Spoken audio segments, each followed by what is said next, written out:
Your brain is the most expensive real estate in your body. Your brain is the most complicated organ in the universe. There is nothing as complex as the human brain. And what we've discovered at the Amen Clinics is you can accelerate the aging process with your behavior, or you can decelerate it. Innovation is a brain function. It is dependent on the physical health of your brain. So did you know, obviously, your brain's involved in everything you do. How you think, how you feel, how you act, how you get along with other people. And when your brain works right, you work right. And when your brain is troubled, you are much more likely to have trouble in your life. So what you see on the screen are two brain SPECT scans. It's a very sophisticated brain imaging study that looks at blood flow and activity patterns. It looks at how your brain works.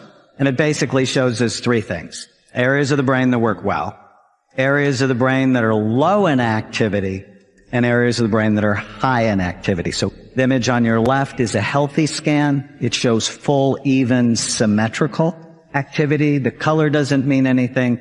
It's the shape. The image on the right is an alcoholic scan. Alcohol is directly toxic to brain function. I know many of you believe you have to have your 2 glasses of red wine a day. It's not good for your brain. With a healthy brain, it's very clear to me.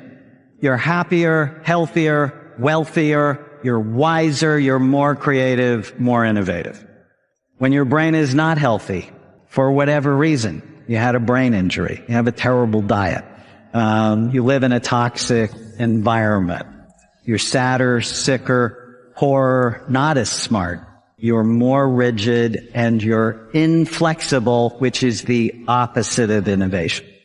Your brain is the most complicated organ in the universe. There is nothing as complex as the human brain. Nothing. It's estimated we have 100 billion nerve cells, and each nerve cell is connected to other nerve cells, not in a one-to-one connection, but up to 10,000 individual connections between cells. Information in your brain travels at about 268 miles an hour, unless, of course, you're drunk. And even though your brain is only 2% of your body's weight, it uses 20 to 30% of the calories that you consume. So of the breakfast you had this morning or the lunch you had this afternoon, almost